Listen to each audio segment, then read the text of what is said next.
My name is Joy Baxter. Good evening. A note, this is being recorded, so you can plan accordingly. We have over 88 people registered for this information session tonight, and we thank you for attending. I am part of a team working to bring a chapter of the Clean Energy Co-op to Southeast Pennsylvania. I recognize that you may have joined tonight for many different reasons. We will try to answer your questions. If there are questions that you have during the talk, please put them in the chat, and we will have time for moderated questions and answers at the end. Tonight's information session will be given by members of the Haverford Township Solar Team, as well as some board members of the Clean Energy Co-op. I will briefly have them introduce themselves so that you can put a name to a face. Victor? Hello, I'm Victor Darnay, a Haverford Township resident and a professor of mathematics at Bryn Mawr College. And the Haverford project, which we'll talk about, grew out of a project that students in my class worked on. One of those students was John Luca. Hello, everyone. I'm John Luca. As Victor mentioned, I was a student in his class last semester that piloted this project in Haverford to create community solar projects, and I'm currently a senior at Haverford. Leo is not able to join us tonight. Jennifer? Hi, I'm Jennifer Leith. I am a Haverford Township resident and have had the good fortune to work with all of the folks that will be presenting this evening about potentially creating a clean energy co-op here in the Southeastern Pennsylvania area. Thanks for being here. And Christine? Hi, I'm a member of the Clean Energy Co-op and I'm currently serving as board president. I live in the northeast part of the state, but I grew up in Delaware County, so I'm very happy to be working on expanding the co-op to Southeast PA and perhaps even further. And I'm Jack Barnett. I'm a board member of the Clean Energy Co-op and the current leader of our project development committee as well.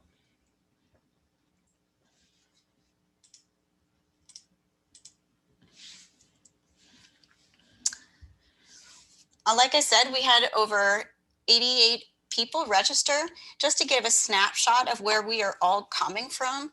Not really a surprise, since most of us who are on this are presenting tonight are from Havertown, that we would have most of our people that we could easily reach out to coming from Havertown. We also have people represented throughout the state.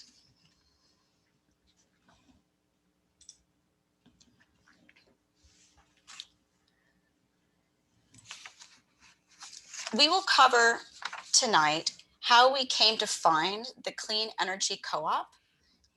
We will also give you information about what the co-op is all about, why we want to form a local chapter, and how that chapter can help us solarize our community.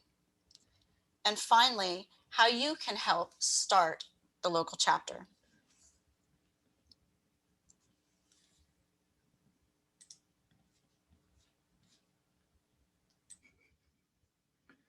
Unmute. You'll hear a lot about solar panels and solar power tonight. There are many possible solutions to climate change. We're focusing on solar power as one of them tonight for a couple of reasons. One, the project Drawdown, which has looked at 100 possible solutions to help with climate change, lists rooftop solar as its 10th best solution. So there's a lot of evidence that that's a useful way to make progress. One of the interesting facts is that compared to how we produce electricity in Pennsylvania now, using our present mix of electrical sources, solar panels produce 90% less CO2 for each kilowatt of energy produced. And that's even taking into account the carbon used to create the solar panels and to install them. So it really is a much better way than the traditional electricity. So we'd like to scale up the amount of energy we produce by solar panels. Cool. So as Victor gave a background of the solar, or the reason why solar is so important, I'm going to give you a bit of a background on our work in Haverford Township pertaining to solar. So this past summer, the team before you worked to assemble several potential community solar projects in the Haverford Township area. Specifically, as you can see in the picture on the right, one of our focus areas was the Haverford Township Community Recreation Center, which is, as I mentioned, on the right. And we essentially brought this idea to Haverford Township at the end of our research at the end of the summer, and the Board of Commissioners unanimously approved $1 million worth of funding via lower interest bonds for this project into 2021-22. And as Victor was mentioning earlier, this project began as a student project at Bryn Mawr College, and it is now at a stage where an ad hoc solar advisory group has been created to drive these projects forward. And this really was our first taste of community solar potential and the power of the public interest in Haverford Township, and is something we look to expand today with the creation of this co-op chapter. And this is a bit more of our background and sort of our interest and focus on community invested solar. Part of our inspiration was the German energy revolution, and specifically its focus on individuals working in co-ops to create its energy portfolio of renewable energy. So if you just look at this graph on the right, you'll see that nearly 1/3 of all installed renewable power in Germany is derived from private persons. And these are largely in co-ops, which are, as we'll see today, community-centered projects. And our question was, is this possible in the United States? Is this something that can be done in Haverford? Is this replicable? And throughout our research, we found the Clean Energy Co-op, which is sort of this light bulb moment of, wow, this is possible here. And something that's already happening in northern Pennsylvania, but now it's something that we hope to introduce into the Haverford area.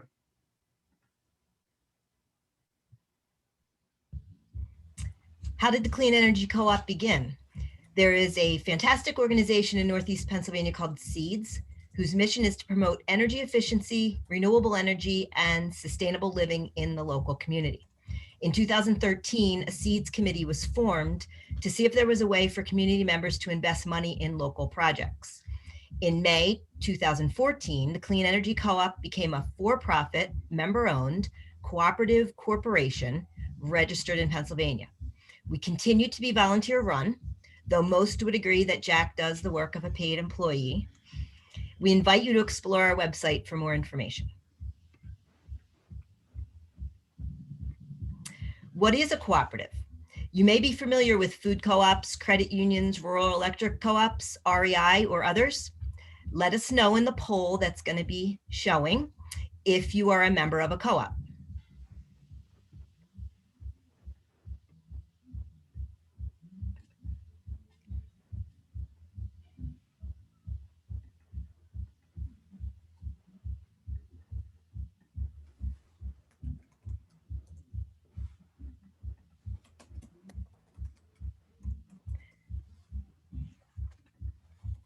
Interesting. So about 50-50, but the co-op members win. And certainly there are probably a few of us that are members of more than one co-op.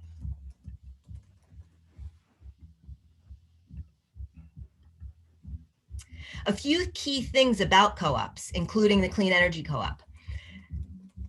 One member equals one vote. That means contributing more money does not earn a member more votes. Also, community benefit takes priority over profits.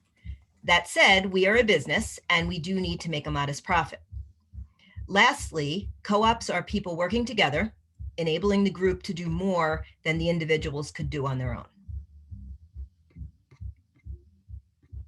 The Clean Energy Co-op is committed to the 7 cooperative principles. These are voluntary and open membership. We currently have 101 individual members and 1 organizational member. Democratic member control. Members vote and serve on committees or the board. We use sociocracy as a method of decision-making. Members' economic participation. There is a $100 fee to join the Clean Energy Co-op. We have a small fund to pay a portion of the membership fee if that is needed. Autonomy and independence. Education, training, and information. Cooperation among cooperatives, and concern for community. The benefit to the community is an important factor in determining which projects the co-op will fund. The mission of the Clean Energy Co-op is to sustainably develop renewable energy resources for a healthy and just energy future for our communities, using local investment and providing positive returns to its members. That pretty much says it all. Our Clean Energy Co-op has adopted a business model that's sort of like an investment club. We want to evaluate potential projects and select multiple of them over time. But we're really, as Christine said, we're really focused on ensuring they're aligned with our mission. We'll raise the necessary capital to fund that project, then construct it, operate it, and generate revenues. Those revenues need to recover their costs, the operating costs, as well as repay the initial capital with a modest return over the long term. And so we also think of ourselves as a slow money like business model, but specifically in the clean energy domain. Of course, not all projects can be funded because not all projects are going to be financially viable. But that's okay. We'd love to consider all kinds of projects. Up to date, to the middle of 2020, we had done 3 complete projects. All of them were solar, electric, or PV systems, totaling 384 panels. The one on the left here is the aerial picture of the cooperage in Honesdale, Pennsylvania. That's our county seat. The cooperage is an 1880s building that originally was a cooper, building barrels, the cardboard box of the day. That solar array is a 27 kilowatt array and was funded entirely from a USDA grant we applied for and our members. It was the national 2016 Best Community Renewable Energy Project as awarded by the Interstate Renewable Energy Council. So we were really proud to get that national recognition of a great project. We followed that up with 2 projects on organic farms in Wayne County. The first one is Anthill Agroforestry. That's their old dairy barn, which they acquired and then converted to processed vegetables. And that solar array is on the south-facing side. It's a 33 kilowatt system. And on the right is Will-O-Wisp Organic Farm from 2018. That's 50 kilowatts on their barn. In 2020, we took on our 4th project and completed it just in December. It's on the Storebridge project, which is a technology incubator and public co-working space in a 1928 elementary school that's owned by Wayne County itself, the Wayne County government. We used a power purchase agreement with this project as well as the earlier Cooperage project. That's a fixed price for 25 years. So the co-op owns the array and sells the energy it generates each month to the community center in the case of the co-op, the Cooperage, and the county government in the case of this project. We did use a subsidiary limited liability corporation in this case because we were not able to get a grant matching funds. And that allowed us to leverage the federal tax incentives, which we had not tried before. So it's a little more complicated financing structure. But this project is a 33 kilowatt array also, and it's got 83 extra large panels, and it's generating more than half that building's annual usage. In addition, we were able to donate some unused contingency funds toward an art display that's going to be constructed in the hallway and includes a display of real-time solar generation and the building's electrical use. And this project also won us an award from the Wayne County Economic Development Corporation. We were named the 2020 Innovator of the Year for coming up with this relatively unknown or unused, at least in the general sense, of an LLC to leverage these tax credits, even though it's fairly commonly used in the energy industry and some real estate transactions. Anyway, it was a great project, but in each case, our co-op had to raise the money to construct these systems. We did that primarily through, as I mentioned, some portion of it was raised through grants or the LLC structure, but the vast majority was raised from our co-op members. We do that by issuing non-voting preferred shares in our cooperative to participating co-op members who are Pennsylvania legal residents, and that's a requirement. These are done through private offerings. They are not registered with the SEC, and that would be very expensive if we were to try to do that. So altogether, about 40% of our members are active in participating in choosing to invest further in those preferred shares. And we have many members who have repeatedly invested at each step. In 2020, at the end of the year, we had a total of 210 preferred shares outstanding, except that earlier in the year, we had one member for the first time who voluntarily redeemed his share. And so now only 209 shares are outstanding, and he was paid back his original purchase price. And we've paid dividends since 2016 every year on those preferred shares at a 2% rate, or $20 per share. And in fact, the board just last week authorized the 2021 dividend payment. So that'll be 5 years in a row that we've been successful at paying out the dividend on those investments. And why do this? So as kind of given in the introduction, it's really important for our future and our planet and our people. So we really prioritize the triple bottom line of looking for societal and local community benefits. Of course, the environmental benefits are especially important to us, but we also offer modest financial benefits, primarily in ways that you can see. The array is visible. So all of these are important, but even if you don't want to invest or can't invest, just join our co-op. It's probably the most important step in moving forward. So thank you.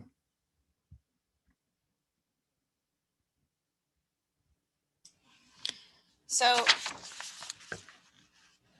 why do we want to bring this chapter to Southeast Pennsylvania? The reason is because we want to expand the working area that has already started in Northeast Pennsylvania with these 4 projects. And we need local leadership to be able to develop these projects.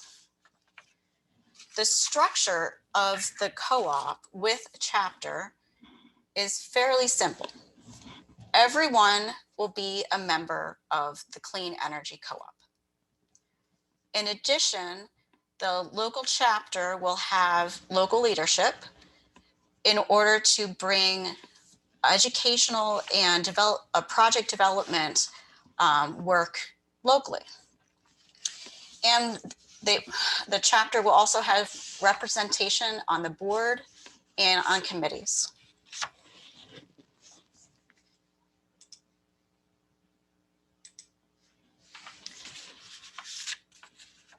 By forming a chapter, we can help our community solarize through both education and through project development.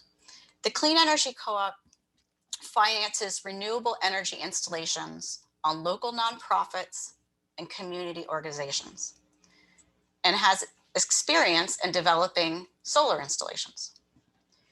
Financing has been given through both loans and power purchase agreements. And there has been help given in writing grant applications.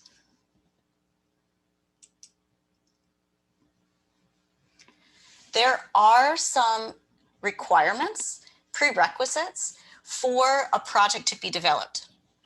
First, it's going to be a local nonprofit or community organization / business. So what is that?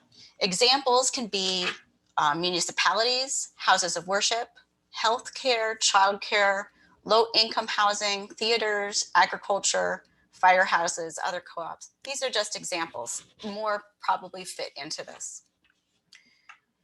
The organization needs to either own the property or have a willing landlord, and have a south or southish facing roof or a flat roof, which is mostly unshaded. So if you have a project like that or have an idea of one, what would be the process of getting, seeing if the co-op will do your project? So first you would contact the co-op's project development committee, of which Jack, who you just heard from, is the project development chair. His information is here, and it'll also be at the end of the talk. There will be a discussion and a solar site assessment. After this, the co-op will select a project. It'll be a memorandum of understanding with the host. And then finally, a formal proposal to the host, which is a legal contract. We would love it if you would help us in starting the Southeast Pennsylvania chapter of the Clean Energy Co-op. The way to do this is to become a member of the co-op, because everybody who's going to be in the chapter will be first a member. We'll all be a member of the co-op. There's, like Christine said, there is a one-time cost of $100 to become a member, and there are funds available to offset this if need be. And you could always, if you decide this is not for you, you can get most of that back. There's a $25 fee, administrative fee, but then you can get your membership fee back. Once we have 10 people joined or interested, we will schedule a chapter formation meeting. At this meeting, we will vote to become a chapter, and we will elect local leadership. If you go to the website, cleanenergy.coop, on the right-hand side, there's a join button.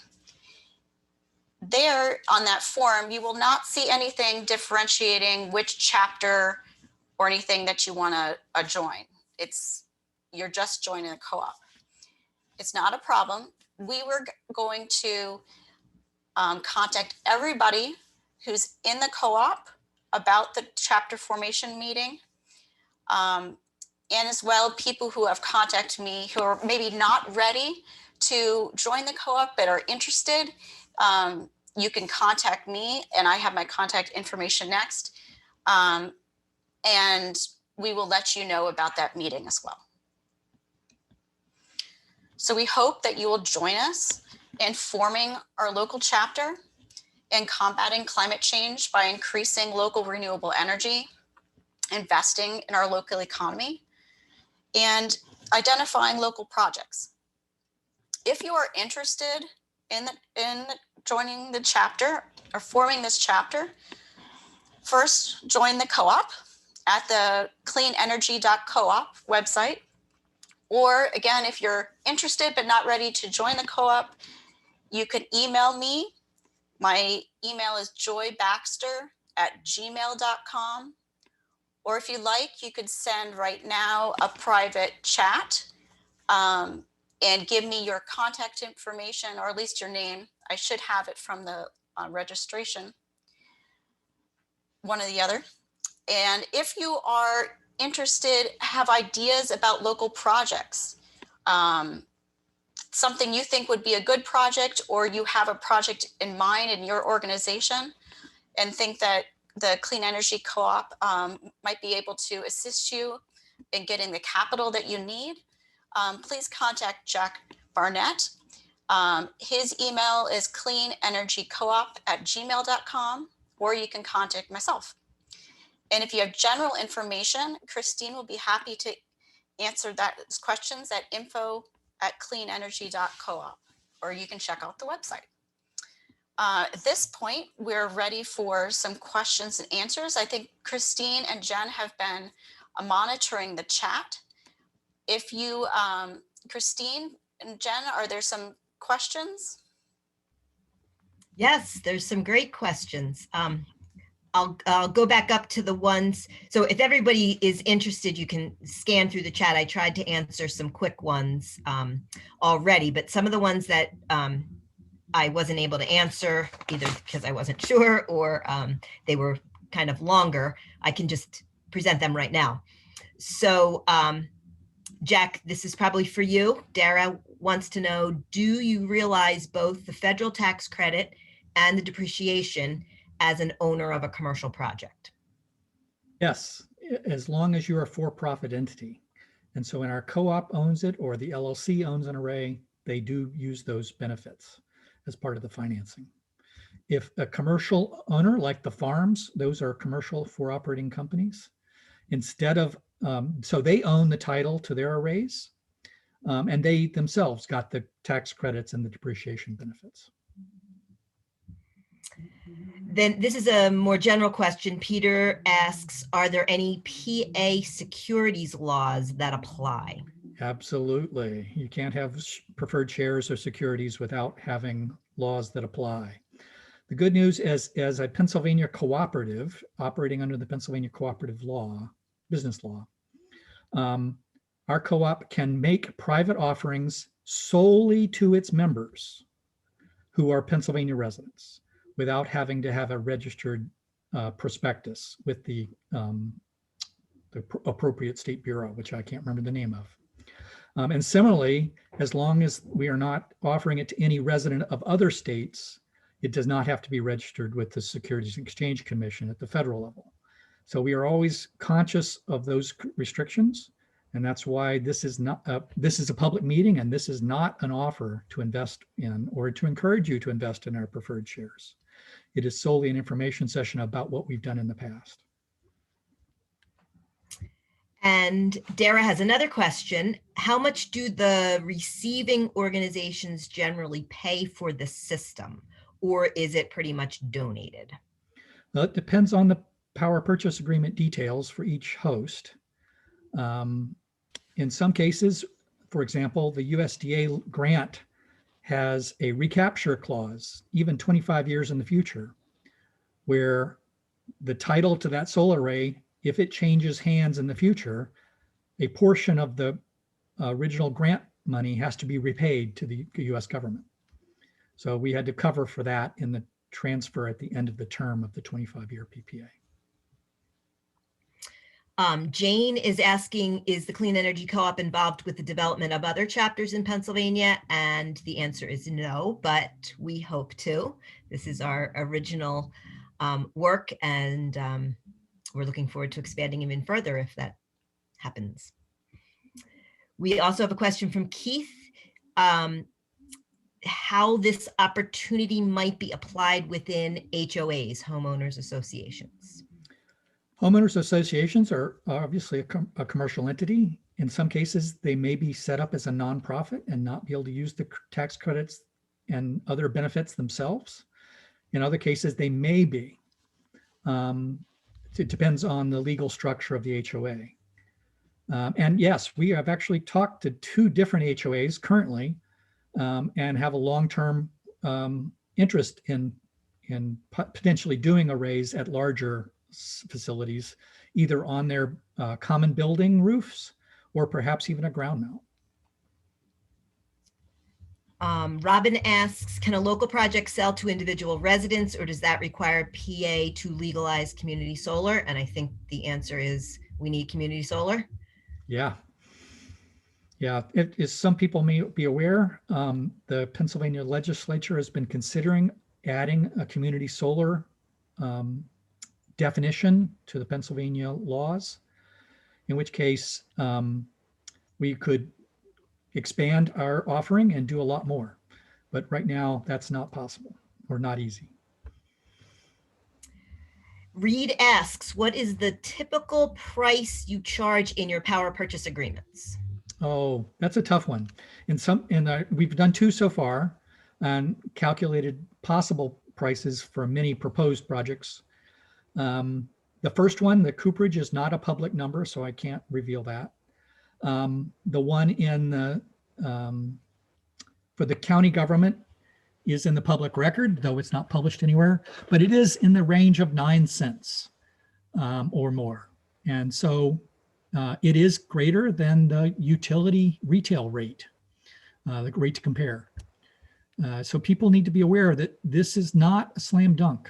In a few cases, projects might be able to match a lower cash flow than they are currently paying for clean energy by having a solar system financed by the co-op on their roof.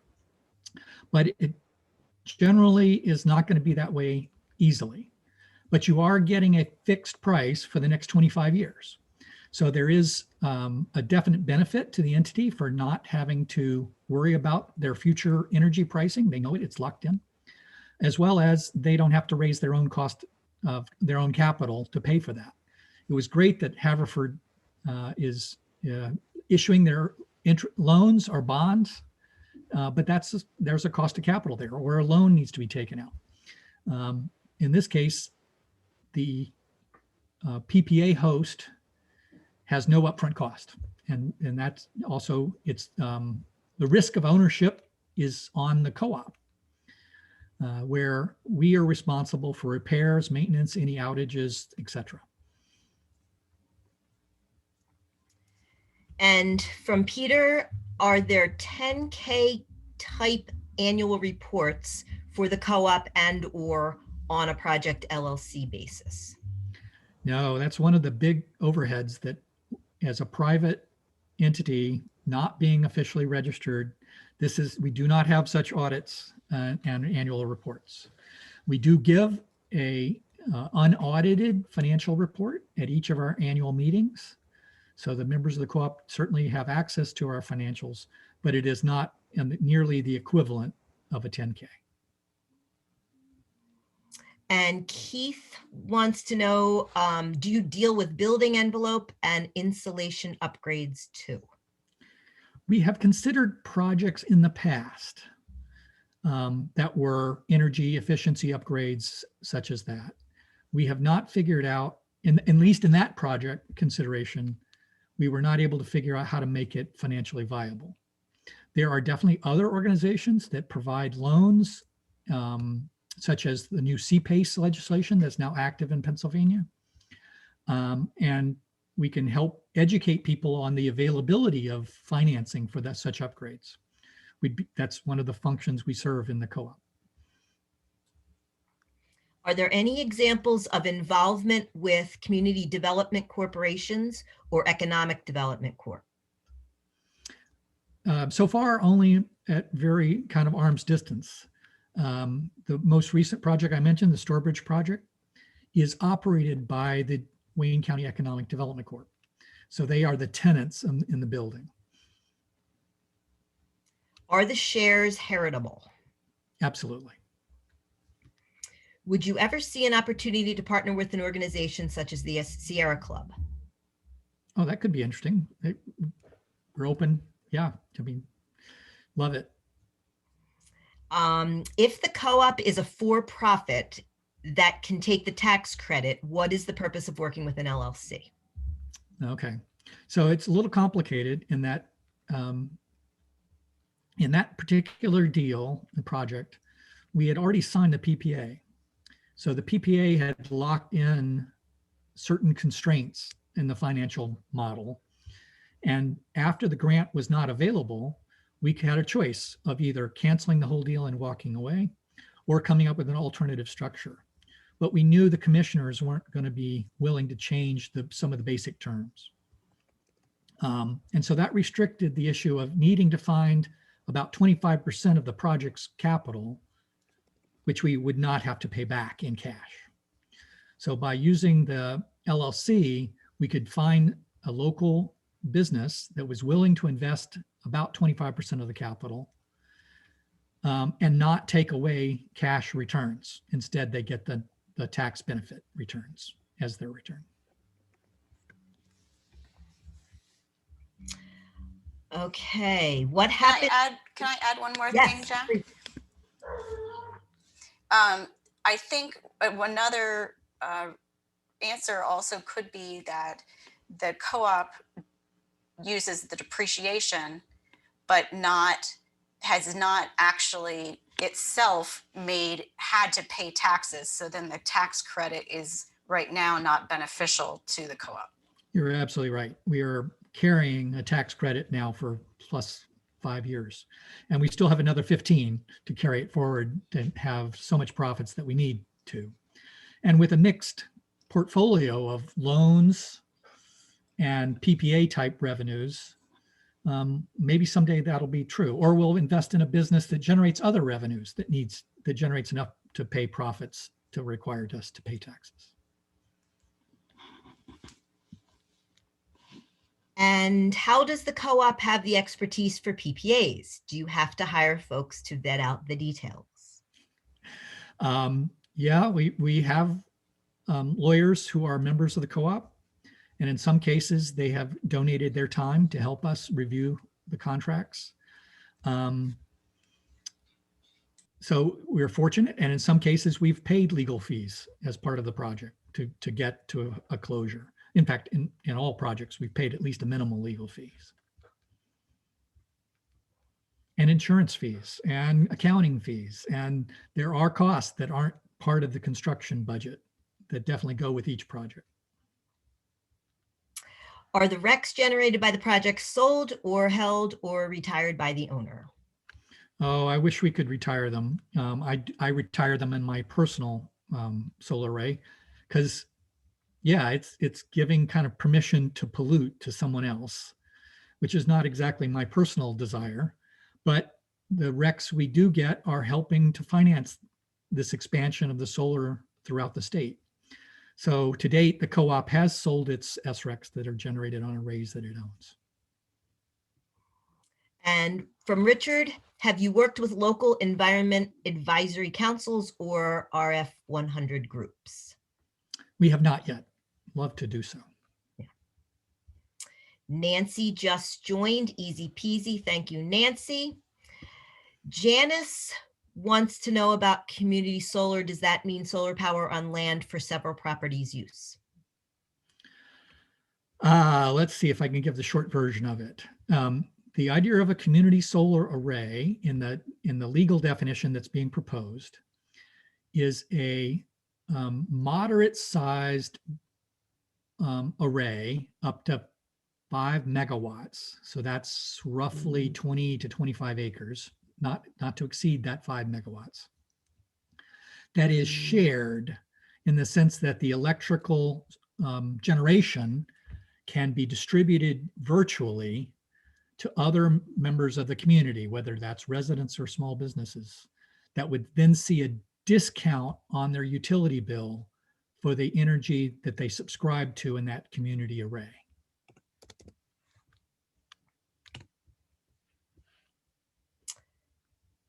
Okay, I lost my spot. What happens if an array is damaged? Well, it depends on whether who owns it. And that owner is responsible. In some cases, that's the co-op itself. In other cases, it's the host, like when we finance with a loan, or a subsidiary, as we did with the Stourbridge project. And yeah, we need to get that array back online and pay for whatever repair costs are involved. We do have insurance coverage for conditions that are insurable and they may or may not pay a portion of that. And of course, there's always deductibles and issues like that. So it just depends. Why do you need to charge so much per kilowatt hour if you're able to take advantage of federal tax credit and accelerated depreciation? Is it because your investors need a certain return? All of those are true. Yeah, I mean, we need to cover those expenses, accounting expenses, insurance expenses, as well as pay back the capital. Can I add here that a lot of people are familiar with residential electricity rates. Commercial rates are that the solar panels can go against are about half of what residential rates are. So the margins are very tight in Pennsylvania, so that normally a traditional solar developer will not even offer a PPA for a smaller medium-sized system because their investors want 8% or more return. So what the Clean Energy Co-op can offer is a way to get capital for those small and medium-sized commercial systems that you might not be able to find another way to get that capital if you don't already have it on hand. One of our challenges, as Joy mentioned, in Pennsylvania is our low electricity prices relative to our neighboring states. And it's especially evident in the commercial sector. They pay surprisingly low energy prices, especially compared to what we think of as a residential rate. I mean, we're talking about 5.5 to 6 cents as a kilowatt hour. And that's just amazing compared to rates that were present here, say 15 or 20 years ago. Even 5 years ago, when we first started proposing the Cooperage project solar, commercial rates at that time, due to the polar vortex and other things and how the structure was not updated frequently, the Cooperage was paying 10.5 cents per kilowatt hour for a portion of that time. But now they're down in the 5 or 6 cents if they were to buy competitively on the open market, the power switch market.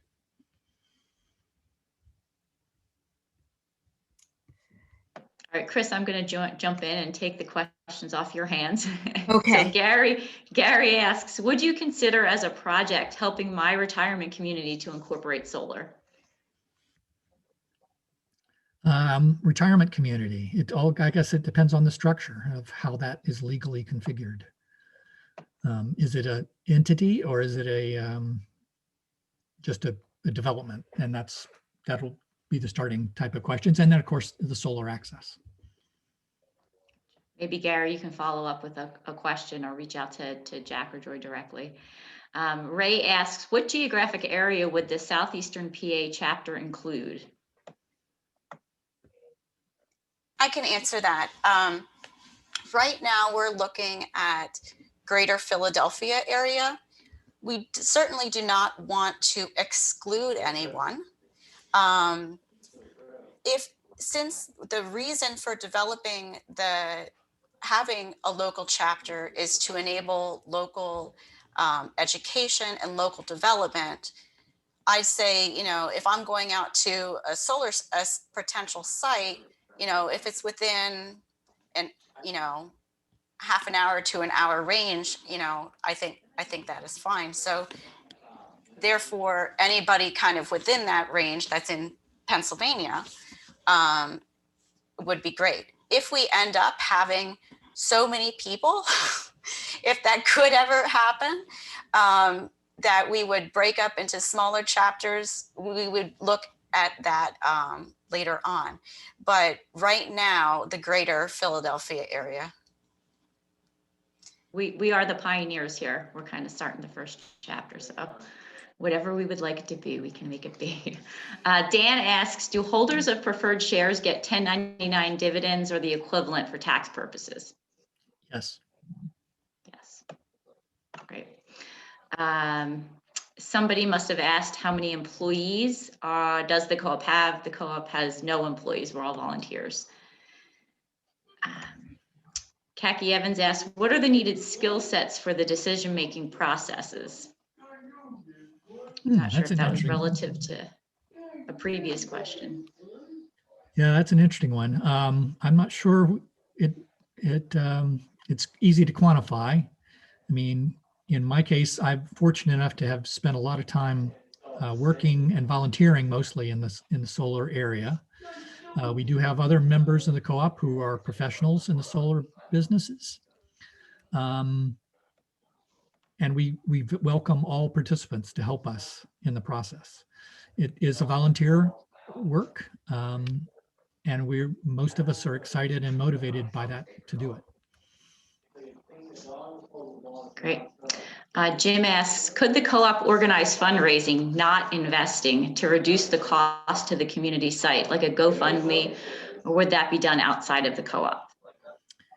Yeah, we've had to take up that question previously, and so far we've considered it outside the co-op itself.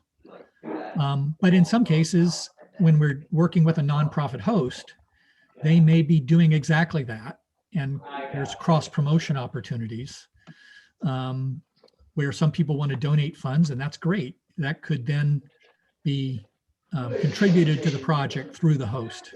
So in that case, they would have money there they themselves are putting into the project.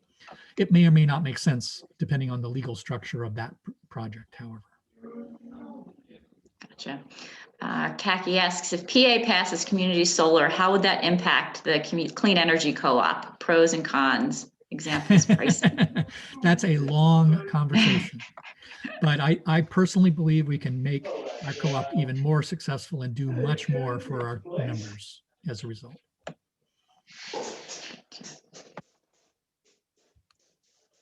Do you have a preferred solar vendor?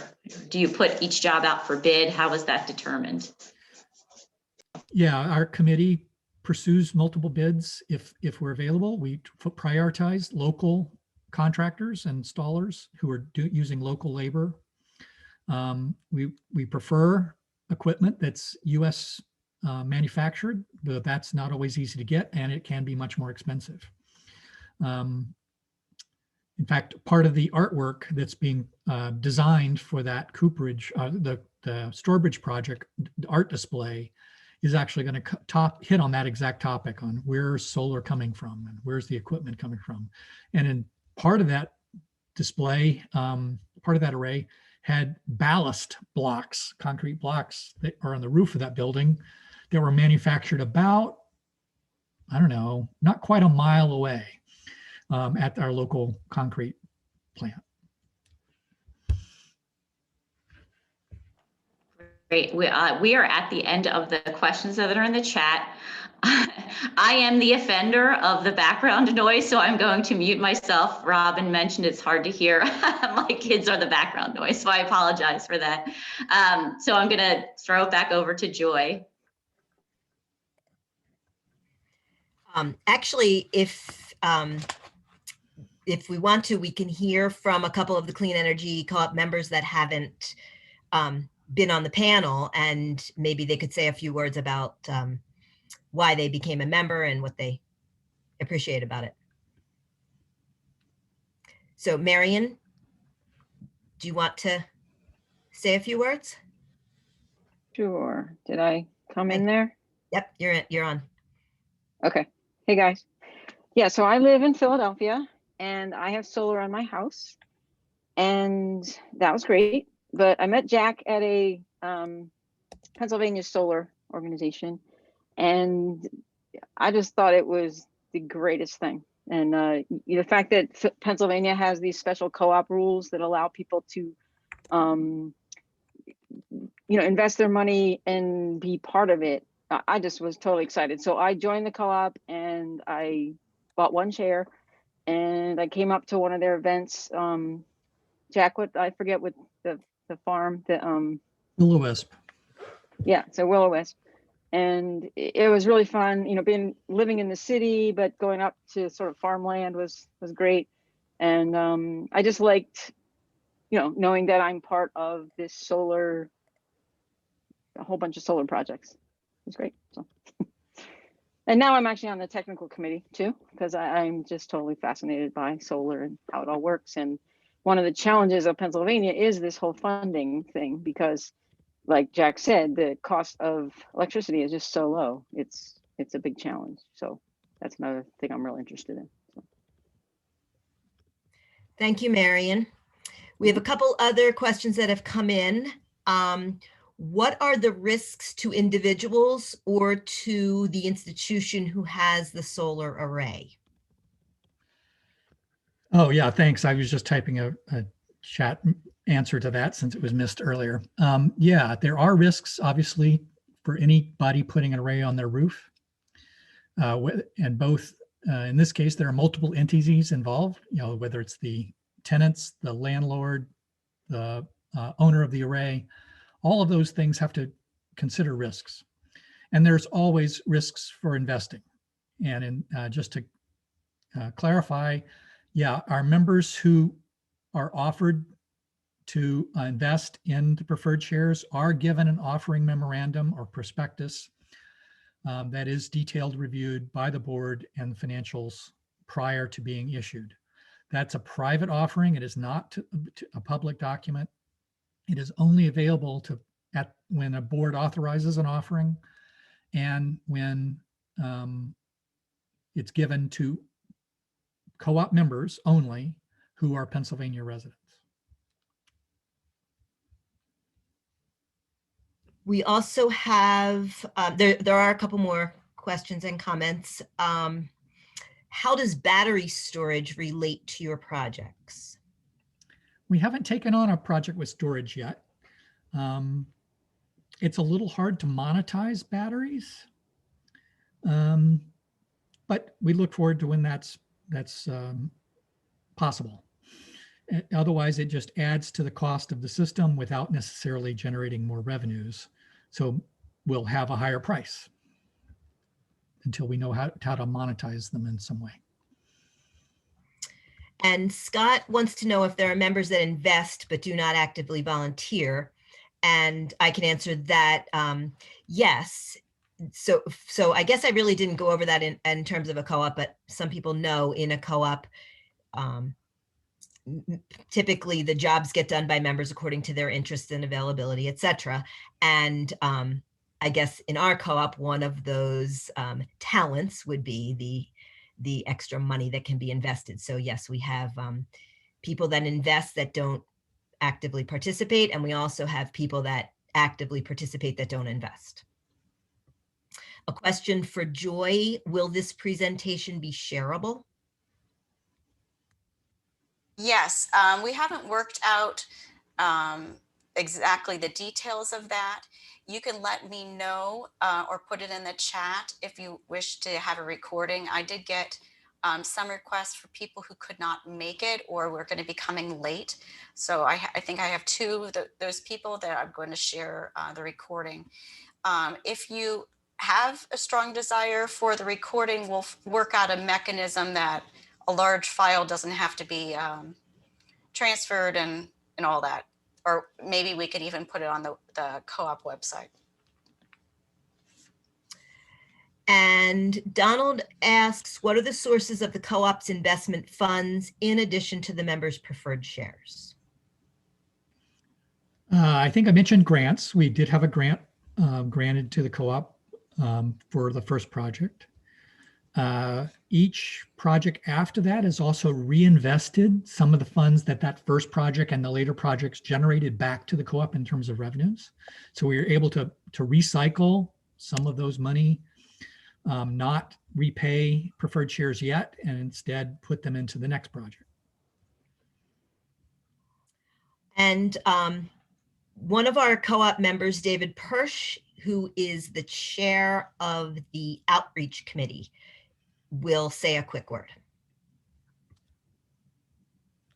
Hello. I just want to remind everyone that there is soon, the next 24 to 48 hours, our new newsletter.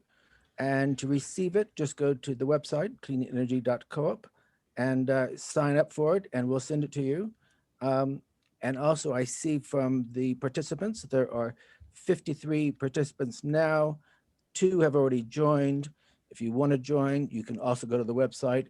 It'd be terrific if we had 20 or 30 or 40 or 53 new members after this session.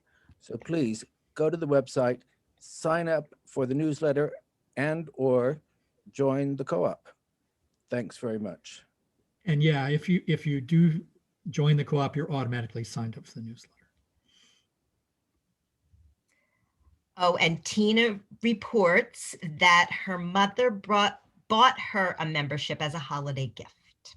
Makes a great present, investing locally in clean energy. We also have a question. Do you have a Q&A on your website or a way to submit additional questions through your website? Yes. And the answer is yes.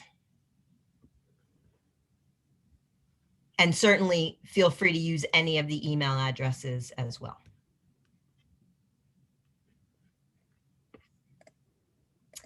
I think we are at the end of the chat. Oh, wait.